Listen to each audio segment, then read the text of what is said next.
हमने काव्य शास्त्र का जो संप्रदाय है, रस संप्रदाय पहला संप्रदाय माना जाता है, उसकी हमने विस्तृत चर्चा कर ली थी। उसमें एक महत्वपूर्ण जो बिंदु है वो है साधारणीकरण। सबसे महत्व की बात तो इसी में है कि अगर रस का साधारणीकरण नहीं होगा तो फिर रस का कोई महत्व ही नहीं रह जाता है। तो हम थोड़ा सा साधारणीकरण के बारे में देख लेते हैं। साधारणीकरण सबसे पहले जो दिया था, इसके प्रवर्तक माने जाते हैं भट्टनायक, जो कि रस सूत्र के तीसरे व्याख्याकार हैं, जो कि इनका समय ठहरता है 10वीं शताब्दी। साधारणीकरण का सामान्य जो अर्थ होता है ना, वो सामान्यीकरण होता है। साधारण अर्थ है सामान्यीकरण, यानी जो रस हम उत्पन्न हो रहा है या हम देख रहे हैं वो उसमें हम डूब जाएं, खो जाएं, यही सामान्य सा अर्थ होता है। जब पाठक, श्रोता या देखने वाला जब काव्य के रस में पूरी तरह से डूब जाए, निमग्न हो जाए, उसमें एकाकार हो जाए, यही सामान्यीकरण है। जैसे अभिनव गुप्त ने कहा है कि अपने और पराये का जब भेद खत्म हो जाए, वही साधारणीकरण है। जैसे अभिनव गुप्त ने साधारण करके दो स्तर माने, व्यक्ति विशेष से कोई संबंध नहीं रहता। देखो, जब साधारणीकरण हो जाता है ना, तो हम व्यक्ति विशेष को भूल जाते हैं और वो जो नायक कर रहा है वो अपने आप में तादात्म्य कर लेते हैं। वैसे ही सामाजिक जो सहृदय होता है, पाठक, श्रोता है, जो भी देख रहा हो, इसके सारे बंधन टूट जाते हैं, नष्ट हो जाते हैं, यानी वो भूल जाता है वो किस स्थिति में, वो कौन है, वो उससे तादात्म्य कर लेता है।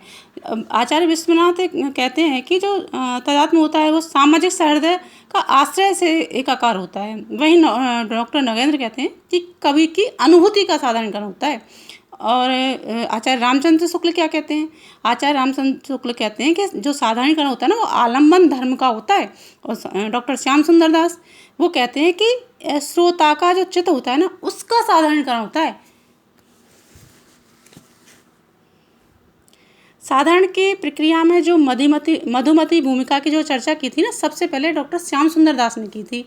मधुमती भूमिका का मतलब है चित्त की ऐसी स्थिति जिसमें तर्क वितर्क के लिए कोई स्थान ही नहीं रहे, यानी जो सहृदय है वो पूरी तरह से रस में डूब जाए, निमग्न हो जाए, उसे तर्क वितर्क से परे चला जाए। मधुमती की भूमिका चित्त की वैसी ऐसी स्थिति होती है जिसमें वितर्क के लिए कुछ जगह ही नहीं है। ये कथन है केशव प्रसाद मिश्र का। डॉक्टर श्याम सुंदर दास चित्त की स्थिति दो प्रकार से कहते हैं कि दो स्थिति होती है डॉक्टर श्याम सुंदर के अनुसार, कि वितर्क की स्थिति, एक है वितर्क की स्थिति।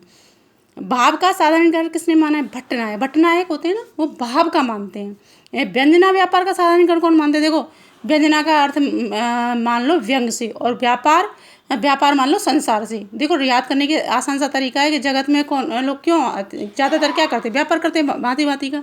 और डॉक्टर नगेंद्र तो है ही, कवि की अनुभूति की बात करते हैं। सामाजिक की अनुभूति की बात कौन करता है? अभिनव गुप्त करते हैं। देखो, दो चीज़ें गुलाब रानी ने दो बात कही हैं।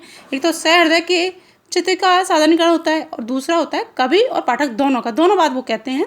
इसलिए मैंने इसको साथ साथ में रख लिया है, थोड़ा ध्यान दे लें, इसलिए पॉइंट मैंने अलग से डाले हैं। पूरे कवि व्यापार के ना, पूरे समस्त कवि व्यापार का साधारणीकरण किसने बताया? नंद दुलारे वाजपेयी ने। देखो, याद करने का आसान तरीका, नंद किसको कहते हैं? नंद दुलारे किसको कहते हैं? कृष्ण भगवान को। समस्त आ रहा ना, पूरे ही मक्खन को खा जाते थे, तो इसलिए आसान सा है, नंद दुलारे वाजपेयी। विभाव, अनुभाव, संचारी भाव साधारणीकरण का जो साधारणीकरण होता है वो किसने माना है? ये तो सीधा सरल बिना सोचे समझे इसका ये आंसर है कि भरत मुनि ने माना। थैंक यू, धन्यवाद।